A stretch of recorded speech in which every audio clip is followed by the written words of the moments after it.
इस बरसात के मौसम में अगर क्रिस्पी पकोड़े ना बनाए जाए तो कुछ अधूरा अधूरा सा लगता है। इन पकोड़ों को बनाने की खास बात यह है कि ये जरा भी ऑयल एब्जॉर्ब नहीं करेंगे। नॉन क्रिस्पी नॉन ऑयली बनके ये तैयार होंगे और घंटों तक ये इसी तरह से क्रिस्पी रहेंगे। अंदर से ये जूसी नरम और बाहर ये इतने क्रिस्पी बनके तैयार होंगे कि आप खाने से हाथों को रोक नहीं पाएंगे। बिस्मिल्लाहिर्रहमानिर्रहीम। अस्सलाम वालेकुम। कैसे हैं मेरे प्यारे प्यारे व्यूअर्स। उम्मीद करती हूँ सब खैरियत से होंगे, खुशहाल होंगे, जहाँ भी रहें खुश रहें, आबाद रहें। आज आप लोगों के साथ एक न्यू टेक्निक के साथ इतने क्रिस्पी क्रंची पकोड़े किस तरह से बनाए जाते हैं उसकी रेसिपी शेयर करूंगी। आज की वीडियो में आपको तमाम टिप मिलेंगे कि इस क्रिस्पी पकोड़ों को घंटों तक किस तरह से क्रंची और क्रिस्पी रखा जा सकता है। आपने वीडियो को स्किप किए बगैर देखना है और वीडियो को आप लोगों ने एंड तक देखना है। आलू प्याज के ये टेस्टी पकोड़े अगर आप एक बार रेसिपी को देख लेंगे तो आप हमेशा पकोड़े इसी तरह से बनाएंगे। चलिए जी, फिर देर किस बात की, इस टेस्टी से क्रिस्पी पकोड़े की रेसिपी को बनाना स्टार्ट करते हैं। चलते हैं रेसिपी की तरफ। आलू प्याज के क्रिस्पी पकोड़े बनाने के लिए यहाँ पे मैंने ले लिए हैं आलू। तो यहाँ पे हमने बड़ी साइज की प्याज ले ली है। तकरीबन यहाँ पे इसका वजन होगा 1 पाव और आधा किलो यहाँ पे हमारे पास आलू है। दोनों चीजों को हमने पहले अच्छे से छील के धो लेना है, बाद में धोने की जरूरत नहीं है। अच्छा जी, यहाँ पे आलू प्याज के क्रिस्पी पकोड़े बनाने के लिए जो आलू प्याज की यहाँ पे कटिंग है ना, वो बहुत ही मायने रखती है। यहाँ पे हम इसकी कटिंग करेंगे क्यूब्स में, छोटे छोटे से हम क्यूब्स बना के इसके तैयार करेंगे। यहाँ पे देखिए जी, एक आलू में मैंने इस तरह से जितने भी आलू का साइज है ना, इतने हम आलू में इस तरह से पहले कट लगा लेंगे। पहले एक तरफ कट लगाएंगे, फिर इसके दूसरी तरफ इस तरह से हम हल्के हल्के से कट लगा लेंगे, फिर हम इसकी कटिंग करेंगे। तो फिर देखिए जी, इस तरह से हम क्यूब्स की शेप में आलू को कटिंग करेंगे ना, तो आलू बड़े ही जबरदस्त कटिंग होंगे। आसानी से देखिए जी, आलू की कटिंग हो रही है। आलू की ये कटिंग करना बहुत ही आसान है। देखिए जी, माशाल्लाह से कितने जबरदस्त ये कटिंग इसकी लग रही है। छोटे छोटे स्मॉल साइज में ये आलू की कटिंग कितनी खूबसूरत लग रही है। इसी तरह से तमाम आलू की कटिंग हम पहले कर लेंगे। देखिए जी, जैसा कि आपको वीडियो में नजर आ रहा है, 3 से 4 कट हम एक साइड पे आलू पे लगा लेंगे इस तरह से, और 3 से 4 कट हम दूसरी साइड से इस तरह से लगा लेंगे। तो आसानी से आलू की कटिंग हो जाएगी। की कटिंग करने के बाद अगर तो आप क्रिस्पी पकोड़े खाना चाहते हैं ना, कि आपके पकोड़े बाहर से क्रिस्पी हों और अंदर से नरम हों, खाकर मजा आ जाए, तो यहाँ पे मेरे पास है 1 इंच का अदरक का टुकड़ा, जिसको मैंने छोटे हिस्सों में कटिंग कर लिया है। ये पे मैंने एक तोरी डंडा ले लिया है, इसमें हम मोटा मोटा से यहाँ पे इसको पीस लेंगे। इसके साथ ही 10 से 12 मेरे पास लहसुन के जवे हैं, ये शामिल करेंगे।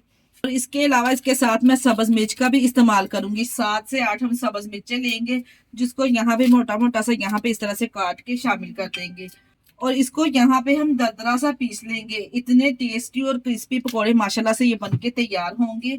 इस रेसिपी को एक दफा फॉलो करके आप बनाकर तो देखें। को पीसने से पहले 1 से 2 चुटकी के बराबर मैं इसमें नमक भी ऐड करूंगी। नमक यहाँ पे मैंने इसमें क्यों ऐड किया है, क्योंकि इस तरह से हम नमक ऐड करेंगे ना, तो इसको पीसने में आसानी होगी। यहाँ पे देखिए जी, आलू की कटिंग करने के बाद मैंने प्याज की कटिंग भी सेम इसी प्रोसेस के साथ कर ली है। और यहाँ पे जो हमने लहसुन अदरक और सब्ज मिर्च का पेस्ट बनाना है ना, वो ज्यादा हमने बारीक नहीं करना। यहाँ पे थोड़ा दरदरा करके हम इसमें शामिल करेंगे। अब हम इसमें शामिल करेंगे कुछ पाउडर वाले मिर्च मसाले, जिसमें 1 टेबलस्पून मैं इसमें शामिल करूंगी सबसे पहले नमक। इसके अलावा इसके साथ ही हम शामिल करेंगे 1 टेबलस्पून ही कुटी हुई लाल मिर्च का। इसके अलावा दरदरा सा करके यहाँ पे 1 टेबलस्पून सूखा धनिया भी मैं ऐड करूंगी। अगर आप चाहे तो साबुत भी डाल सकते हैं। इसके अलावा इसके साथ ही हम शामिल करेंगे 1 टेबलस्पून साबुत जीरा भी ऐड करेंगे। इसमें शामिल करेंगे जी पकौड़ों का मेन इंग्रेडिएंट्स। यहाँ पे मेरे पास है 2 से 3 चुटकी के बराबर अजवाइन। अजवाइन आप लोगों ने लाजमी डालनी है, इससे फ्लेवर बहुत ही जबरदस्त आएगा पकौड़ों का। कुछ लोग पकोड़ों में अजवाइन नहीं शामिल करते, पकोड़ों में अजवाइन लाजमी शामिल किया करें, इससे भारीपन नहीं होता और इसके अलावा पकोड़ों में बादीपन नहीं होता। यहाँ पे मैंने ½ टी स्पून अच्छे कलर के लिए इसमें हल्दी पाउडर भी शामिल किया है, और इसके साथ ही ½ टी स्पून गरम मसाला भी ऐड किया है। यहाँ पे देखिए तमाम मिर्च मसाले शामिल करने के बाद अच्छे से यहाँ पे हम पहले इसको मिक्स करेंगे। तमाम मिर्च मसाले मिक्स करने के बाद हम यहाँ पे इसको रेस्ट के लिए छोड़ देंगे 5 मिनट के लिए। इससे क्या होगा, जो हमने इसमें पाउडर वाले मिर्च मसाले ऐड किए हैं ना, वो पानी छोड़ेंगे, तो हमें बेसन में ज्यादा पानी डालने की जरूरत नहीं पड़ेगी। 5 मिनट के लिए मैं किचन काउंटर पर ही इसको छोड़ दूंगी। यहाँ पे देखिए जी 5 मिनट के बाद आपको आलू में इस तरह से कितना सारा मॉइस्चर नज़र आ रहा होगा। जो हमने जो इसमें मिर्च मसाले ऐड किए थे ना, इसीलिए ऐड किए थे। जो मिर्च मसाले हैं पानी छोड़ेंगे ना, तो इसी में हम बेसन ऐड कर देंगे। ये पकोड़े बनाते वक़्त जो गलती आप लोग करते हैं ना, जिससे आपके पकोड़े क्रिस्पी नहीं बनते, यहाँ पे मैंने 1 कप बेसन इसमें ऐड किया है और 3 टेबलस्पून यहाँ पे मैंने इसमें कॉर्नफ्लोर ऐड किया है। अगर आपके पास कॉर्नफ्लोर नहीं है, तो आप इसमें चावलों का आटा या फिर मैदा भी शामिल कर सकते हैं।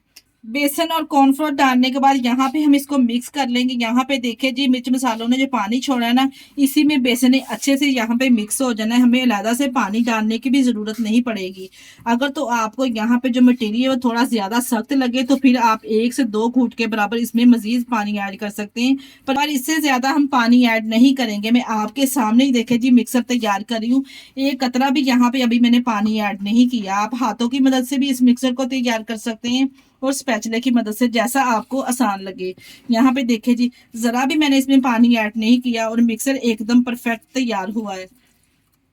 यहाँ पे एक ट्रिक आपके साथ शेयर करती चलूं, जो गलती आप लोग बार बार करते हैं। आप मिर्च मसाले शामिल करने के साथ ही आप बेसन ऐड कर देते हैं, बेसन के साथ ही पानी से घोल लेते हैं। ऐसा ना किया करें। पहले मिर्च मसाले आलू प्याज में अच्छे से मिक्स कर लिया करें, फिर 5 मिनट के लिए कवर लगा के इसको छोड़ दिया करें। आलू में मिर्च मसाले कवर करके रखने से क्या होगा कि मिर्च मसाले पानी छोड़ेंगे, फिर बेसन में आपको ज्यादा पानी भी नहीं डालना पड़ेगा। पकौड़ों का बैटर यहाँ पे हमारा तैयार है। अगर तो आपको यहाँ पे बेसन की या पानी की कमी महसूस हो ना, तो आप इसमें पानी और बेसन मजीद ऐड कर सकते हैं।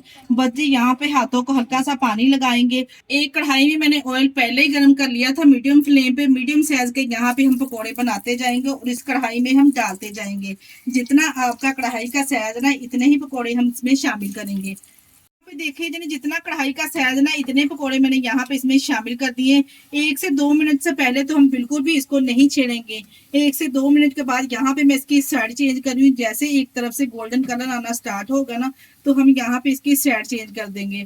उलटते पलटते हुए हम यहाँ पे हम इसको फ्राई करेंगे जब तक दोनों तरफ से गोल्डन ब्राउन कलर ना आ जाए। इतनी देर यहाँ पे हम इसको फ्राई करेंगे। इतने क्रिस्पी और माशाल्लाह से टेस्टी पकोड़े बनके तैयार होते हैं ना, यकीन जानिए इसकी खुशबू आपके पूरे मोहल्ले में फैल जाएगी। और इसी स्टेज पर अगर आपको हमारी वीडियो जरा से भी अच्छी लग रही है, तो आप लोगों से मेरी गुजारिश है कि आप हमारी वीडियो को लाइक और चैनल को लाजमी सब्सक्राइब कर दिया करें। अपने अजीजों में रिश्तेदारों में भी शेयर कर दिया करें। आप लोगों का बेहद शुक्रिया। यहाँ पे देखिए जी जैसे पकोड़ों पे चारों तरफ से अच्छा सा कलर आ चुका है ना, पकोड़े माशाल्लाह से क्रिस्पी क्रंची हो चुके हैं। तो तमाम पकोड़ों को हम निकाल लेंगे अलहदा से एक प्लेट में। जरा भी ये पकोड़े ऑयली नहीं बने। दीदी हमारे मजेदार से क्रिस्पी पकोड़े बनके तैयार हैं। यहाँ पे मैं आपको चेक करवाऊं कि माशाल्लाह से बाहर से ये कितने क्रिस्पी है और अंदर से ये उतने ही जूसी और नरम बनके तैयार होते हैं। आप इस क्रिस्पी पकोड़ों को केचप के साथ भी सर्व कर सकते हैं और या फिर ग्रीन चटनी के साथ भी इसको सर्व कर सकते हैं। यकीन जानिए खाकर मजा आ जाएगा। आज की वीडियो आप लोगों को कैसी लगी, आप लोगों ने मुझे कमेंट बॉक्स में लाजमी बताना है। अगर रेसिपी ट्राई करें तो अपना फीडबैक लाजमी दिया करें। और आप हमारी वीडियो किस सिटी से वॉच कर रहे हैं, हमें कमेंट बॉक्स में लाजमी बताया करें। इसके साथ ही मुझे दीजिए इजाजत। अपना बहुत सारा ख्याल रखिएगा और हमें दुआओं में याद रखिएगा। ओके, अल्लाह हाफिज।